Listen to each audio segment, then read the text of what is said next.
Evening, I'm Christine Herman, health reporter at WILL, your local NPR PBS station. I'd like to welcome you to our COVID-19 Q&A Facebook Live discussion between you, the residents of East Central Illinois and beyond, and our panel of local public health officials and medical experts. There are two ways to ask your questions tonight. You can comment directly on the Facebook post and say what city you're from, or if you prefer to ask your question in a less public space, you can go to askthenewsroom.org and submit your question there in English, or also in Spanish.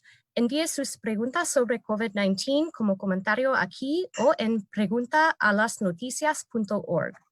Traduciremos las preguntas al inglés para los panelistas. Una transcripción del evento de esta noche estará disponible en unos días. Thanks to our partnership with America Amplified, a national public media collaboration, we have an interpreter, Marcela Reina, who will work to translate the questions we receive in Spanish to English for our panelists. And after tonight's event, we'll post a recording of the event along with a transcript of the Q&A, which will be available in both English and Spanish as well. Nice. Our panelists tonight span 3 counties in East Central Illinois. We have 3 public health administrators from west to east. Brandy Binkley is with the Macon County Health Department. Julie Pride is with the Champaign-Urbana Public Health District. And Doug Toole is with the Vermilion Health Department. Thank you all for joining us. Thank you. Thank you for having us. We also have 3 medical doctors joining us tonight. Dr. Ted Clark is Chief Medical Officer of Decatur Memorial Hospital in Macon County. Dr. Robert Healy is Chief Quality Officer at Carle, based in Champaign County. And Dr. Janet Jokela is the Acting Regional Dean of the U of I College of Medicine, Urbana campus. Thank you all for taking the time as well during this really busy time. Thank you. Thank you. Thank you. So here's how I will facilitate tonight's discussion. When I ask your question, I will use your first name only and your city. I will ask as many questions as possible in the hour we have tonight. And if you would like to reach any of the hospitals or public health districts represented here tonight, here's a graphic that has the phone numbers for those organizations. My WILL colleague, Kimberly Kranick, will share that into the comment section on Facebook, where she'll also be posting helpful links and resources throughout the event tonight. And here now is a graphic page with some resources WILL is offering. You can go to illinoisnewsroom.org to find all of our reporting coming from the WILL news team. On our homepage, you'll also find a link to Ask the Newsroom, where you can submit your questions for tonight or really any time that you'd like our news team to answer or to look into. Also on our homepage, you'll see the Coronavirus Information Center, which we update regularly with state and local information, and we link to additional resources for COVID-19 there as well. This is a very difficult time for many people, and we know there are lots of questions, perhaps lots of conflicting information online. We hope tonight's discussion will help provide some clarity and get some of your questions answered with the local experts we have with us tonight.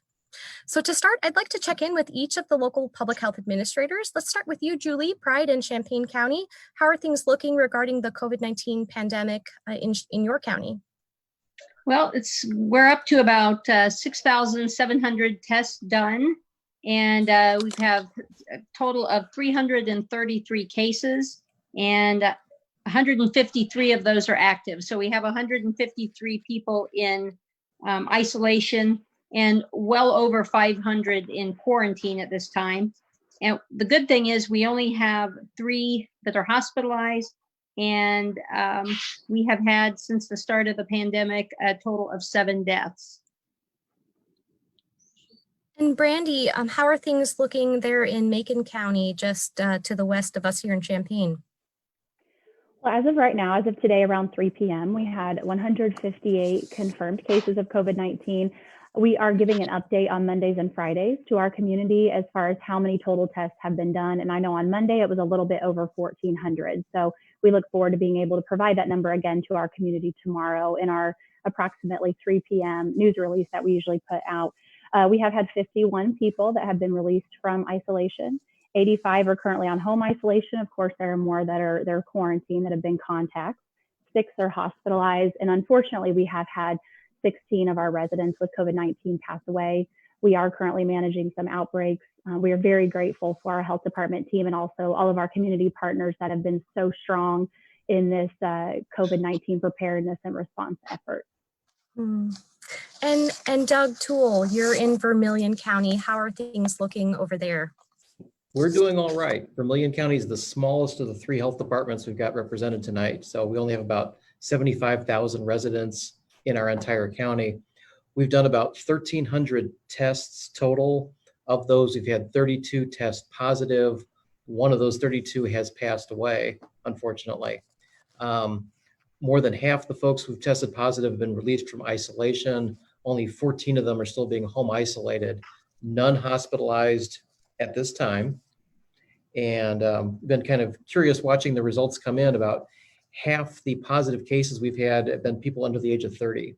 And do you have any idea why that's the case? Not really sure. This is ours is a county that kind of skews older, so it's odd that a higher percentage of young people are testing positive, but the ones with the more serious symptoms tend to be older. I see. And let's do a check-in with the hospitals. Dr. Ted Clark, you are at Decatur Memorial Hospital. How are things looking over there? Well, the last 2 months have been very busy. As we instituted social distancing, we worked with the policies and procedures to take care of the COVID patients. On the inpatient side at DMH, we have had 270 persons under investigation. We've had 47 COVID positive patients. We've had, unfortunately, 8 deaths. It's a very severe illness, and we've had 39 recoveries. So we certainly have done it. We know how to do it. We know how to take care of COVID. Our current planning right now is around how we live with COVID as we expand into this new world where we're living with it over a longer period of time, but not necessarily worried about major surges. We've got the processes in place to protect our patients, to protect our healthcare workers. On a slightly different note, I've been very impressed and I'm very grateful to our communities that have taken this very seriously and done what needed to be done to flatten the curve here to save our region from a dangerous spike that would overwhelm our local healthcare resources.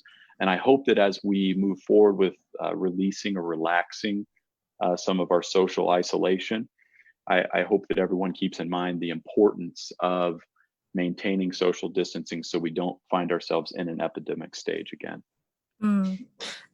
And Dr. Robert Healy, you're with Carl, which is based in Urbana, but you've got locations all throughout central and downstate Illinois. How are things going with the Carl Health System?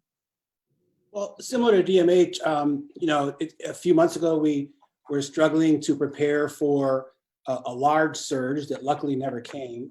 And I think our communities are similar because here as well, people have been really good at sheltering in place and maintaining social distancing and now wearing masks. So we've been able to bend the curve, like you said, Dr. Clark.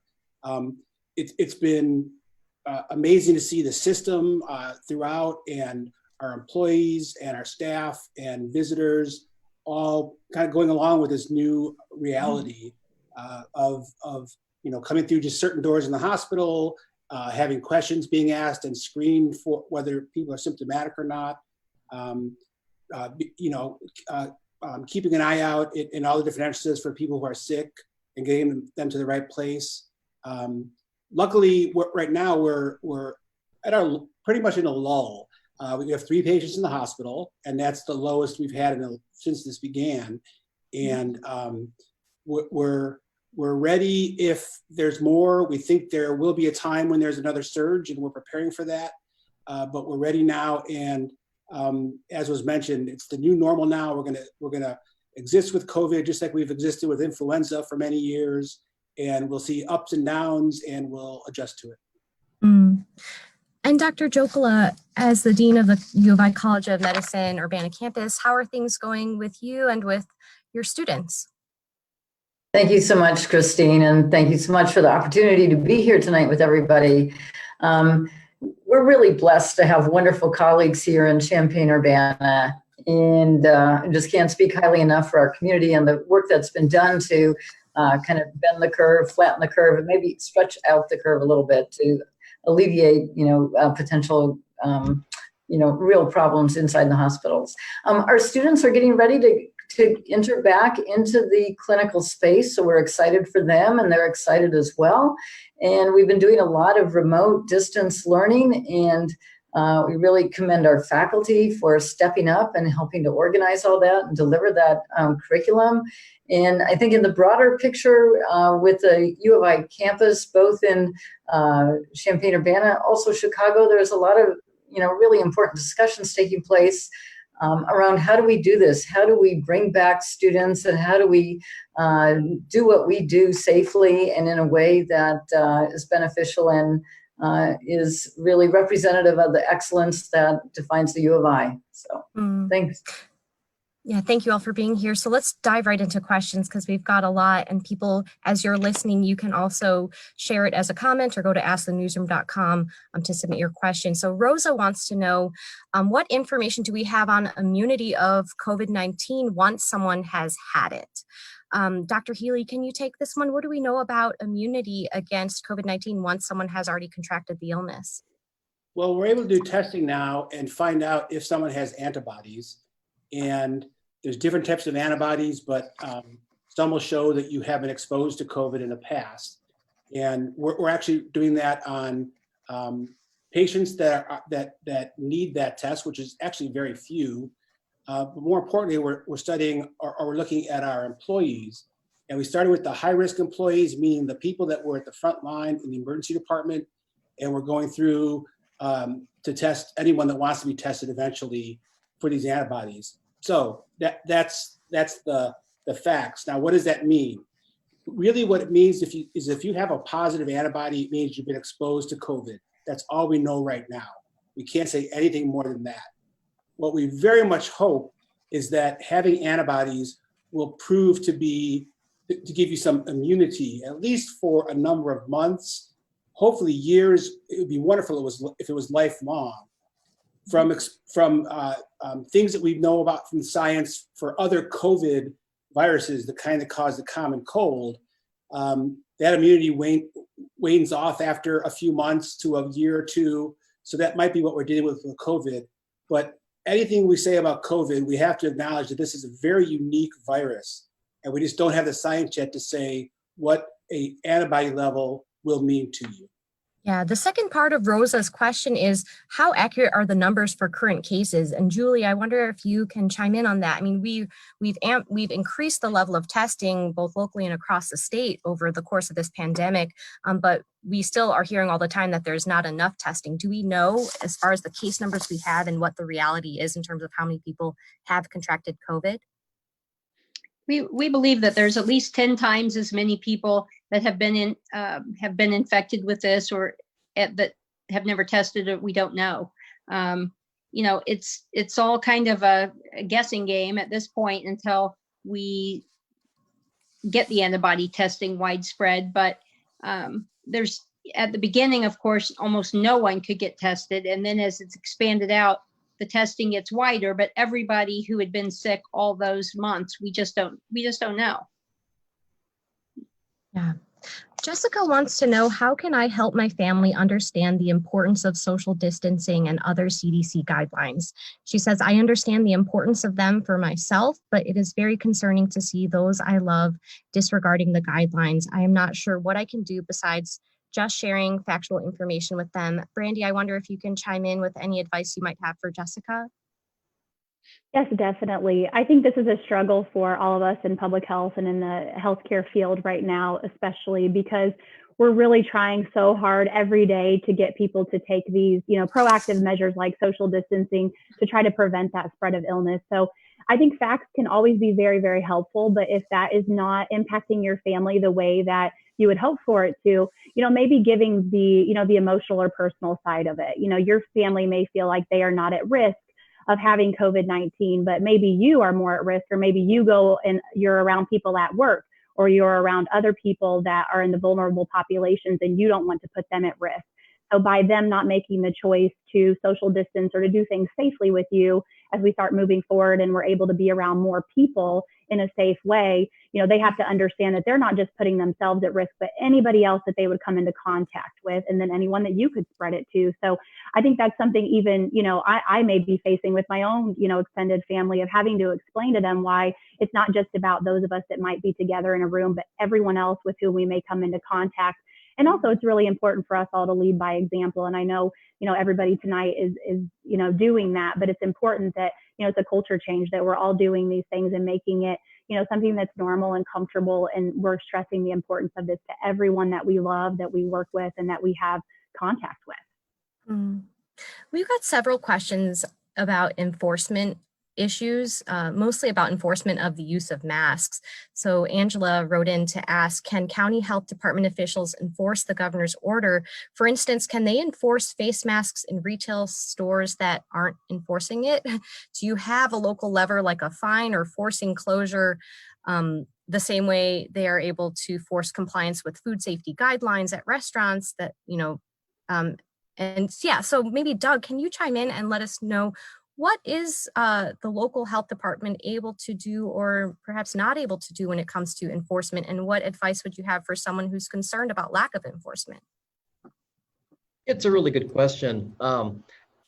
Maybe equating an employee or customer not wearing a mask to some violation of the food code that could make people sick isn't really a fair way of looking at it. The Illinois Food Code, now the FDA food code that we're using, is written into law. It's been established for a long time. It's got the backing of state agencies and a lot of history behind it. With the executive orders, it's more of a temporary thing that's in place right now. So while we are getting calls from people complaining that I'm going to a retail store or a fast food place and maybe all the employees aren't masked, or is he asking like, well, what other steps did they take to make this? Is there now a plastic barrier between the employees and the people coming into the store? Are they limiting the number of people coming in the store to make it easier to social distance? What other steps besides masks and gloves maybe are they using to make that happen? But for customers who are in a place and they're concerned that the sign may say all customers must wear masks, and they're seeing people who aren't, talk to the managers about that. If you're upset about it, that's where the change happens. And it's important for them to know that, you may take your business elsewhere if they're not complying with these things, they're not taking this seriously. We also got other questions related to masks. David wrote in to ask, can people be instructed on how to wear a mask, or can you offer some general guidance on how to properly wear a mask, put it on, take it off? Because maybe health professionals get the training on how to do that, and us, the rest of the public, may be wondering. And where would you point people for guidance? I wonder, Dr. Jokla, would you be able to chime in on that one? Sure, I'd be happy to. Thanks, Christine. In terms of wearing a mask, there's a number of different kinds of masks out there. And for the general community, right now, because of the shortages in the hospital, the cloth face masks would be the ones that we'd be recommending. This helps preserve the surgical masks and N95 masks for use in the hospital where there are known or suspected COVID patients. So with the cloth face masks, first of all, there are directions on the CDC's website for how to make those, and it's very clear, very explicit, and that helps. And so with the masks, you want to make sure that they would cover your nose and your mouth. Just covering the mouth isn't enough. So you want to make sure that both the nose and the mouth are covered, and then there would typically be little like elastic loops, say, or little ties that you could either slip behind your ears or tie behind your head, and that's what you'd wear, and that's pretty much how you put it on. Yeah, the CDC website is there on the screen, and my colleague Kimberly will be posting that into the comments channel. They also offer tips there for how to create your own homemade cloth masks from materials you may have at home. So that can be a useful website for people to check out. We got some questions also about contact tracing. So I think before I get to those, I would like to have one of the public health officials explain what contact tracing is and why it's important. Maybe Julie, can you start us off with that? Sure. First of all, contact tracing is nothing new. It's suddenly the star of the show out there and everyone's talking about it, but that's public health departments all over the world do contact tracing every single day.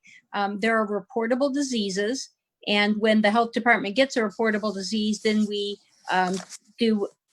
basically have different algorithms and different things we do for each type of disease. So with COVID, when we get a COVID positive, we immediately call that person. First of all, public health is notified by the laboratory or the clinic, and then we call the positive case and we interview them. and we're finding out where do you work, who have you been in contact with, and we hope the answer is no one, because I'm not supposed to be, but that's rarely the case. But ideally, other than people at your work site or people in your home, we hope that there are no other contacts. But what we do is try to get them to be really honest with us so that we can then, so we put that person in isolation, and then we contact all of the people that they may have been in contact with. And then we offer them testing and then put them in quarantine, either pending test results or until their incubation period is over. And that's pretty much what it boils down to. It gets a little trickier when you can't just do something on the phone, where you have to go out and actually find people and things like that. But I think that with this, people are understanding that, it's important, and that it's a good thing to tell people who you may have been in contact with, to give them a chance to get tested, and then helps us shrink it down more and more. And then during that, if you get a positive test result, then of course you start that process all over, and then it just keeps going from there. So Robin wrote in, and she referenced the time that Governor Pritzker earlier this month said that he'd be launching a $40 million contact tracing program. Has that help trickled down to your local departments? Brandy, has that support come available through the state, or how are you managing otherwise? Well, I can speak on the state part. We're still waiting on some more information as far as how that entire process, as far as what Governor Pritzker had been discussing and what Dr. Zike had discussed, as far as with the, I don't want to say new initiative, but with this, new funding and more people. We do not have that yet. We're still waiting on additional guidance, unless maybe I missed something and then one of the other administrators can chime in. However, as far as for us at the Macon County Health Department, we have, people like Julie said that regularly complete contact tracing activities whenever there is some kind of communicable disease. So we already have that in place. We also had people cross-trained as soon as we started seeing this as an issue that was going to grow much larger more quickly. We did have additional people trained, and then we have other divisions within our health department that do have nurses that are ready to be called in for backup. That being said, to try to kind of advocate for other health departments, not all health departments have, as many nurses as we do, or as many people. And if there is a large, spike in this, we may not end up having enough people. So we will need additional support, and we may not know exactly what that looks like now as far as how many people we would need. And I will tell you, just overall, public health is, underfunded. And so when you get to something like this stretches you thinner than thin. And it's very difficult to try to staff everything, all of the regular essential life-saving services that public health provides, plus also respond to a pandemic. It's very difficult. It's trying. I think, all of the health departments that we have been communicating with have done an excellent job of stepping up to the plate and doing everything that they can. But I do think it's important for people to realize when they take the measures like social distancing, cloth face coverings, sheltering in place, that makes us and the hospitals, et cetera, be able to manage this in a better way to actually try to prevent more spread of illness and death. Because if we get these huge surges, it's very difficult for health departments to manage that as well. We've got one more on contact tracing before we move on to a couple medical questions that have come in. This one specifically for Julie. What is Champaign-Urbana Public Health District's opinion on the use of phone apps compared to human contact tracing? So I'm guessing this is talking about using people's GPS, like cell phone data, to track where they are and if they may have been exposed to someone who has had a confirmed COVID-19 case. Okay, well, first and foremost, I'm a boomer, so that's a little above my skill level there, how that works. But I do know that when you use, what we do ask people is to go ahead and look at their own cell phone. And we carry so much data with us right now. And we've even done that with foodborne outbreaks. We'll say, hey, can you look back in your checking and see, look and see where you've been spending money, and that helps to jog people's memory. So we really ask the people to use it themselves to help give us the information. But there are some really, really neat things coming up, all kinds of apps, all kinds of innovation is coming out of this pandemic, which of course always happens in pandemics. But so we are eager to see what some of these are. I can see them being a voluntary thing, like an app that somebody puts on their phone.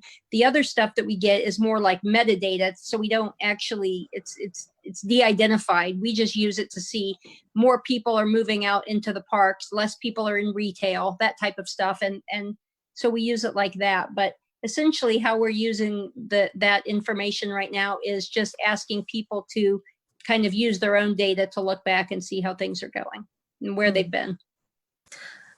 Dr. Clark, I want to shift gears here and ask you a question from Judith. She wants to know, have doctors found out anything about the asymptomatic positive cases of COVID-19?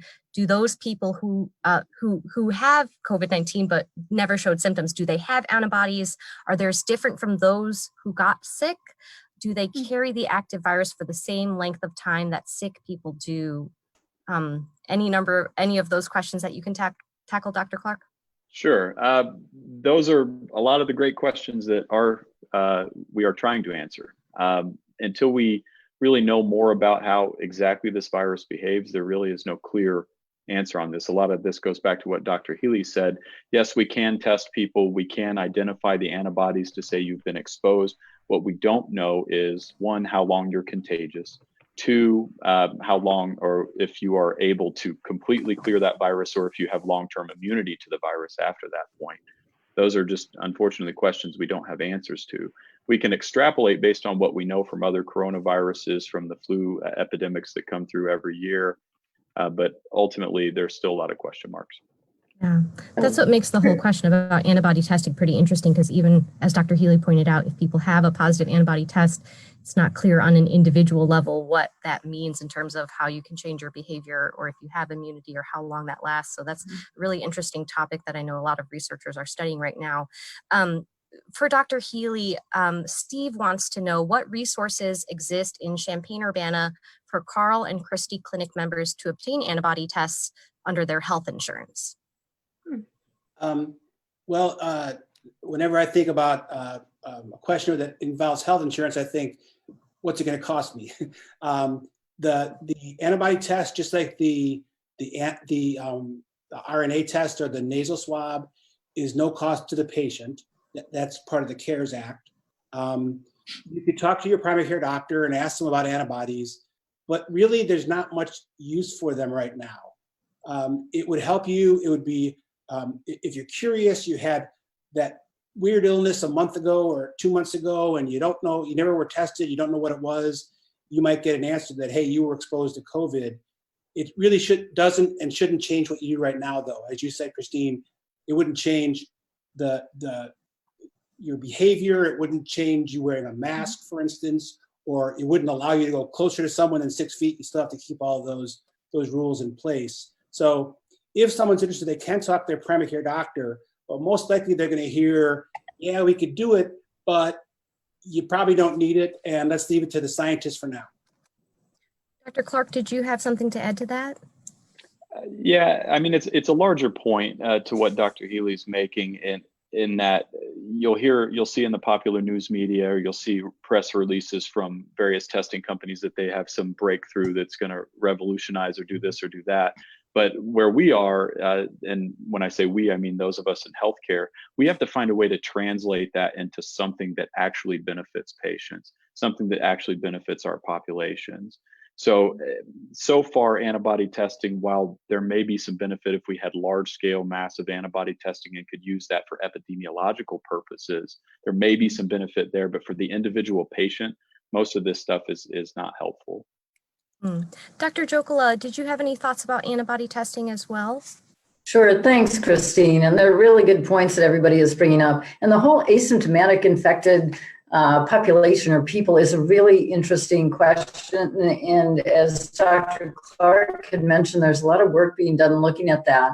People might have heard about the Theodore Roosevelt aircraft carrier, when the testing of all those the sailors on that aircraft carrier, when they were tested, a large number of them turned out to be asymptomatically infected. And there's no idea that had happened. Same thing in a homeless shelter in Boston. There were, the tests were done, and these were the PCR tests that were done on these patients. And there were a number of asymptomatically infected persons living there in this homeless shelter. So I think, as Julie had mentioned earlier, for every case that's diagnosed, the presumption is there may be at least 10 other asymptomatically infected persons out there that we don't know about yet. So antibody testing right now, so hard to say what it means. I do think, as Dr. Clark was just saying, on an epidemiologic basis that will give us a sense of perhaps what's going on, what it means for that individual, if they're protected or anything else. As Dr. Healy said, we just don't know yet. So there's a lot of work being done, investigations being done looking at that. Yeah, and I've also learned that even if antibody tests have something like a 95% accuracy, if COVID-19 is low prevalence in the general population, it actually returns back potentially, half or more false positives, or there's a large error that can result, which is also a little bit concerning, right? I've seen estimates that in the US we're anywhere from a 5 to a 15% infection rate, which can affect the how we interpret the results of these antibody tests. Dr. Healy, did you have any other thoughts you wanted to share about that as well? Yeah, we probably spent a lot of time on antibodies, but as you pointed out, it's a very, very important topic, and so much is unknown.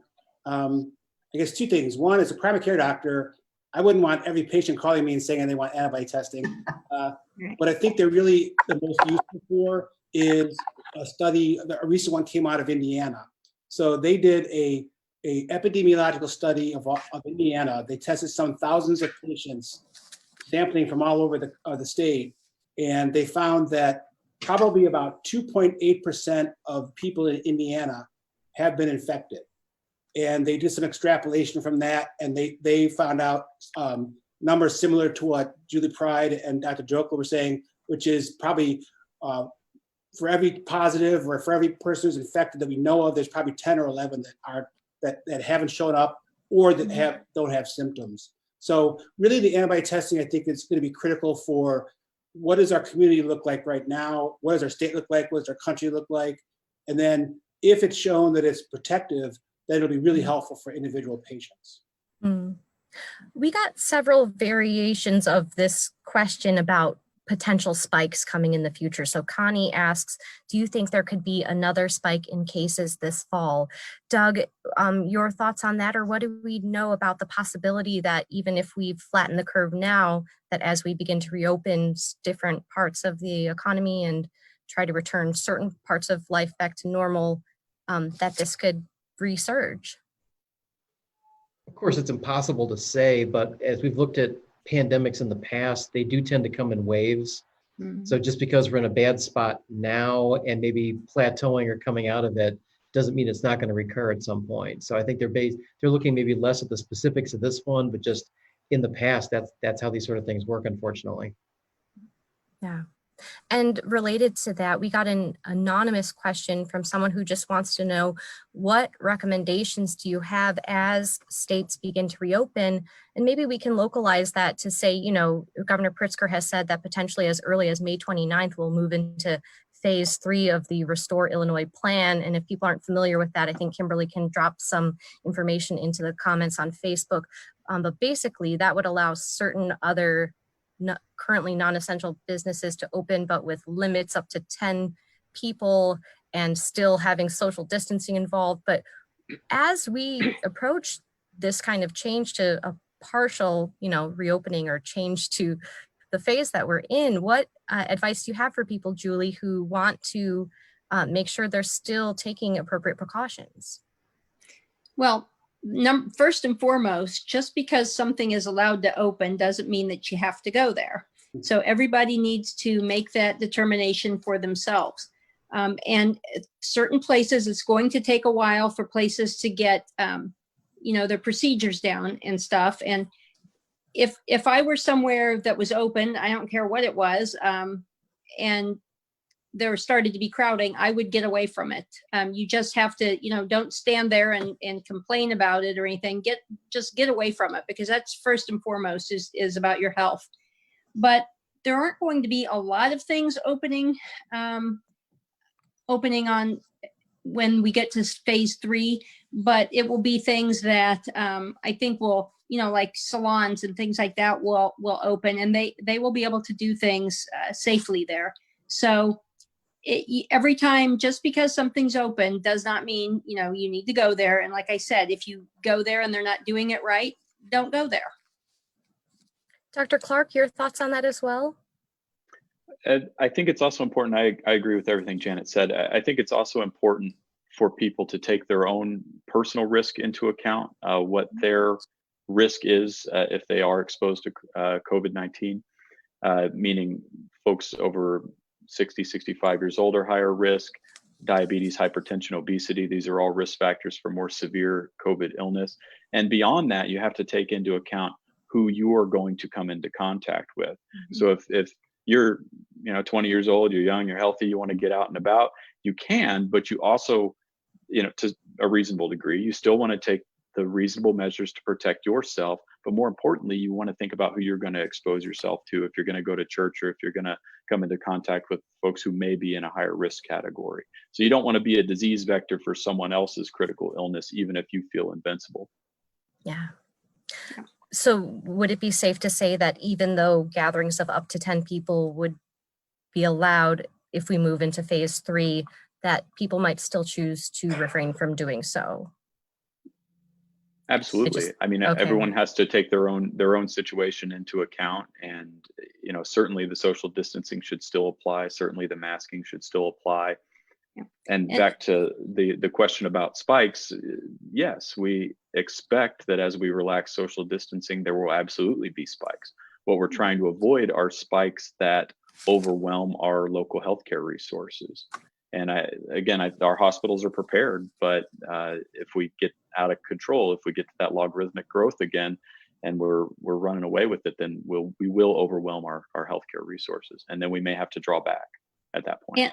And we have to remember that fall and winter is a time where there are a lot of respiratory viruses going around anyway in children and elderly. We've got flu, so anything that's vaccine preventable, people need to really make sure their shots are up to date and that you have your flu shot. And if you need one, you have your pneumonia shot, because everything like that will compound the hospitals and the healthcare system's burden.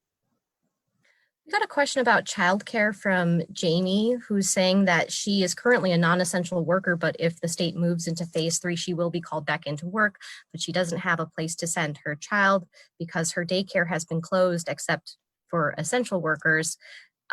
Brandy, are you aware of what will happen with childcare moving forward as we reopen, and specifically, I guess, this moving into phase 3 potentially as early as May 29th? Do we know what will happen with childcare? Well, there are some allowances that can be made if IDPH guidance is followed. So what I would encourage this person to do is, check to see if their daycare would be one that would be open.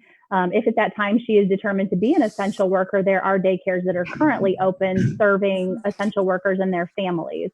Another option is, even as we move forward in these phases, the whole entire plan is encouraging workplaces to allow telework if at all possible. So if you have somebody that, is in a vulnerable population and can work remotely, I have been strongly encouraging and will continue to do so any workplaces to keep those employees working home if they can, or to do so as much as possible.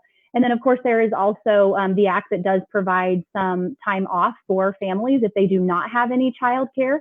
So I encourage you to look into that as well. I think there's a few different options. I know it's scary because things can't open if employees cannot come work, and employees can't go to work if their daycares aren't open. So I think there's some different options. Definitely check into those. I know Macon County has put out a lot of information regarding the resources that are available. So if you can't find those anywhere else, please always feel comfortable to reach out to us and we'd be happy to help you.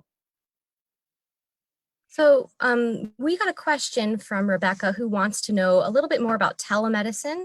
So how has telemedicine changed over these last few months? And she wants to know, can I get all of my prescriptions refilled now without going to a doctor's office? Dr. Healy, is that something that Carl is dealing with right now? Well, yes, and actually, I personally had a appointment with one of my physician, or one of my doctors that was telemedicine.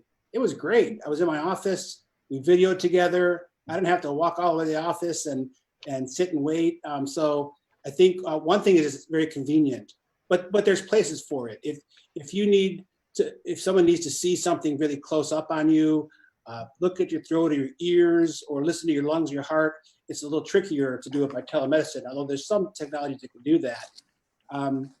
The one statistic at Carl, before a typical month, we would have 46 telemedicine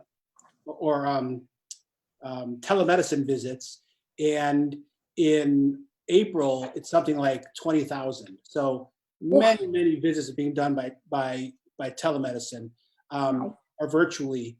And the reason is because we didn't want people to come in.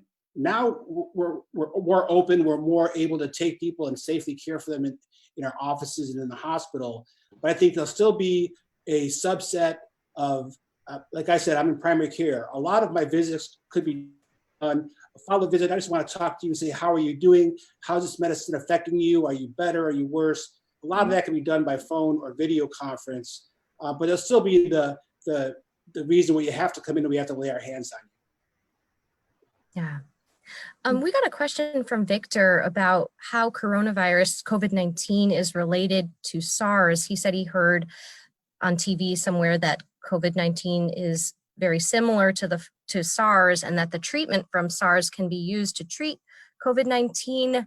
And he wanted to hear the experts weigh in on this. Dr. Jokeled, what do we know about how this novel coronavirus compares with previous coronaviruses that have infected humans? Sure, thanks, Christine. It's sort of like they're cousins. So they're in the same virus family, but it's the new coronavirus, the SARS-CoV-2 virus, responsible for this COVID-19 pandemic, is a distinct kind of new virus. These viruses are the coronavirus kind of family. Those viruses are commonly found in animals. There are a lot more animal coronaviruses than there are human coronaviruses. There are 4 that that commonly cause the common cold, and then the SARS virus from years back, that was a coronavirus that jumped from animals to humans. And so similarly, this COVID-19 related coronavirus, and the virus's name again is SARS-CoV-2, the presumption is that also jumped from some animal to humans, and presumably bats are the origin, very similar to the other coronaviruses. So it's like they're cousins, they're distinct, and there's no effective treatment right now. There are some trials going on with various medications and things, but certainly there's no cure, and there's no kind of great treatment at the moment that really, treats it. So I hope that helps. Yeah, I want to shift back to public health just for a moment. Brandy, Melissa has a question. She wants to know if the Macon County Health Department will reopen to the public for services, and what would be the timeline for that? Well, the health department has actually been, has actually been available for services throughout the response to this pandemic.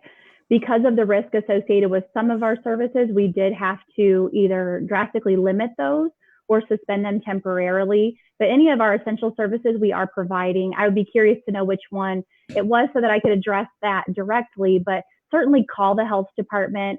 Let us know if there's something that you need that we're not able to provide or that you haven't been able to access. But we've definitely done everything that we can to still provide all of those essential services. We're just doing them in different ways in order to limit the risk of exposure for our staff and also our clients. So some of our services have been changed to appointment only.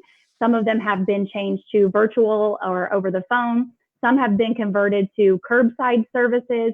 So we've gotten very creative in order to limit the number of people physically coming into our building, but we're certainly still open and providing services on a very comprehensive basis throughout this time.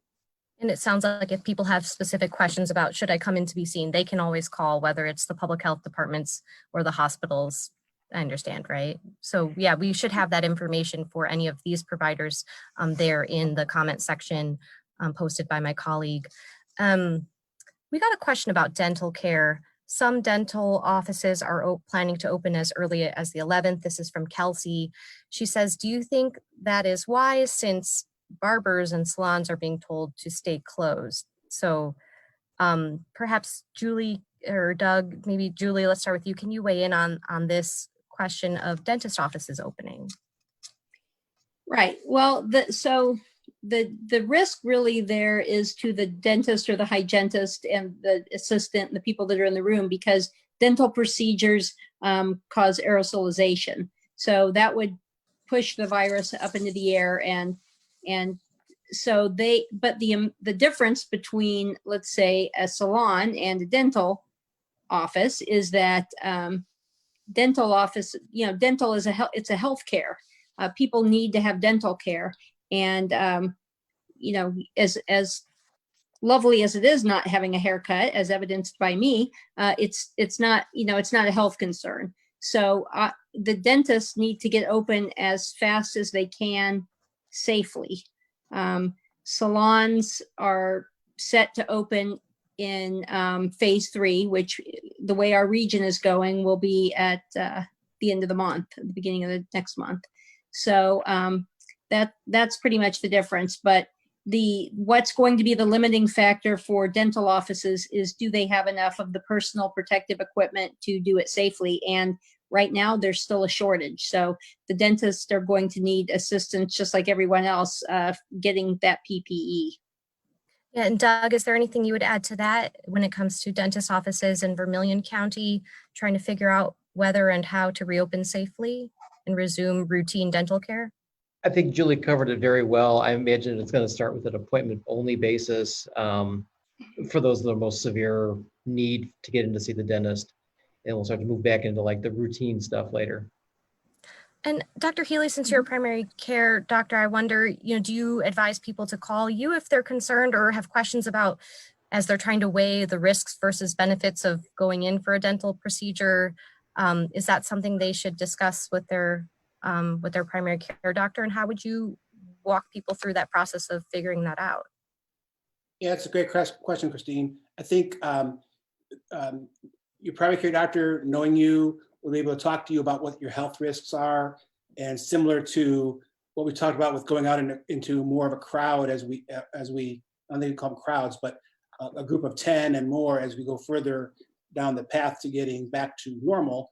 I think it's important to know what your own risks are. So your provider can tell you if you have diabetes, if you have bad lung disease or heart disease, et cetera, can talk to you about the possible risks.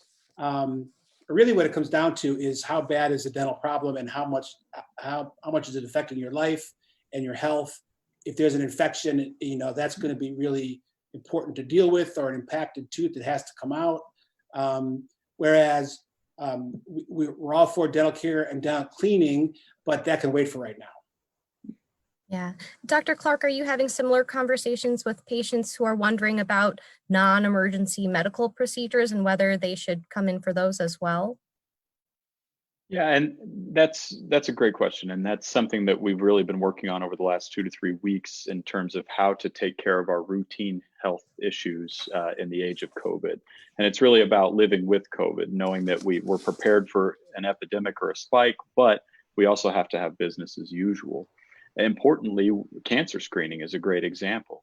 We'll identify 20 cancers a month through our cancer screening programs, and those have been closed down for 2 months. And so as we open those back up, we're counseling the patients on, yes, we're doing everything we can to protect you so you can get in and get this very important service done. Extend that into elective procedures. If people need an orthopedic procedure, if they're suffering, if they're in pain, we're again putting the processes in place through guidance is coming from the IDPH, guidance to get these folks in, get these procedures done. But we are having a lot of conversations around, is this safe? Is this the right thing to do right now? And again, it's just the slow stepwise opening of getting back to the new normal and doing it carefully and doing it in such a way that if we do notice that there is an issue or a spike, we can draw back if necessary. We got a question from Jay, who wants to know, if multiple people at a job become ill with COVID-like symptoms, does the employer have an obligation to inform the employees? Brandy, is that something you can tackle? I know that there are guidelines for places like nursing homes and congregate, like long-term care facilities. Does the same thing apply to other employers as well? When we become notified of a positive case and we conduct that contact tracing that we talked about earlier, we do contact that person that is the positive confirmed case, and we ask them where they work. At that time, if it's determined that there would have been a risk of exposure to the workplace, then we do contact the workplace, and we do speak with someone that would be, administration, a manager, an occupational nurse, and inform them of whom the person is so that we can determine, what shift have they worked, have they completed home visits, whom has been in contact with them. At that point, the employer is to notify the employees, but to do so with confidentiality. So they would notify the employees and say, you may have been exposed to someone with COVID-19.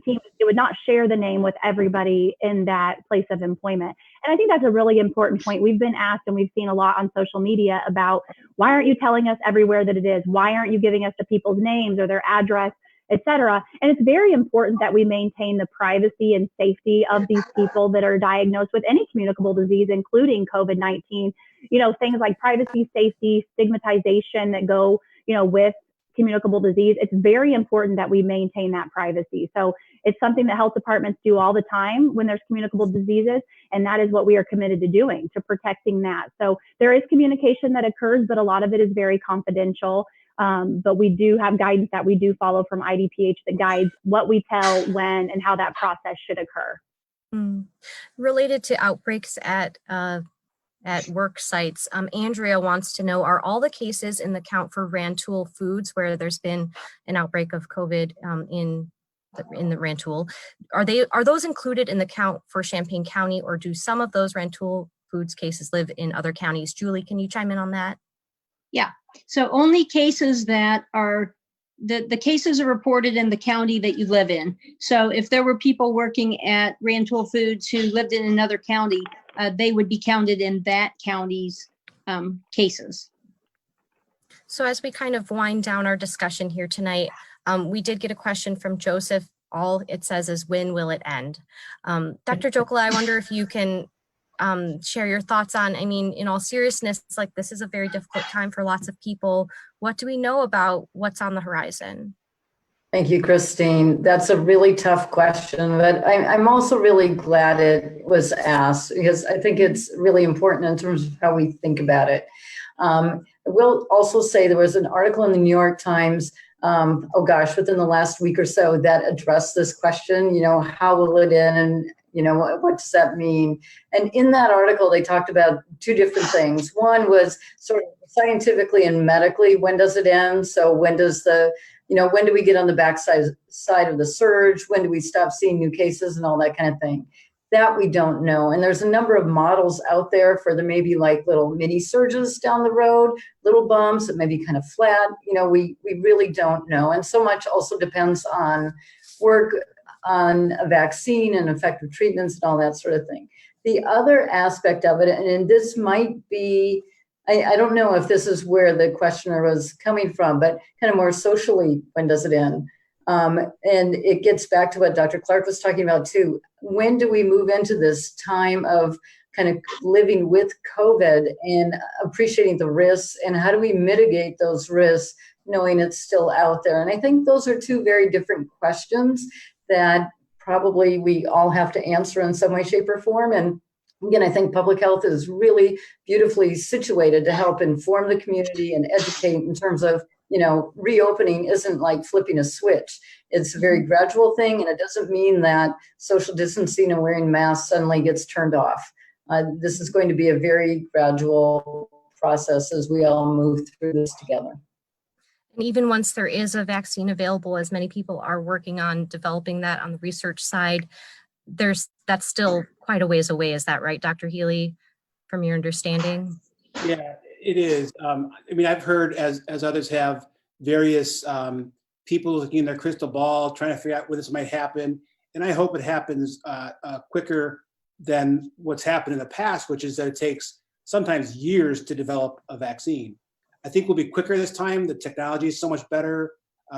Within a week, we had the DNA sequencing of this virus, for instance, and that was unheard of a couple of years ago.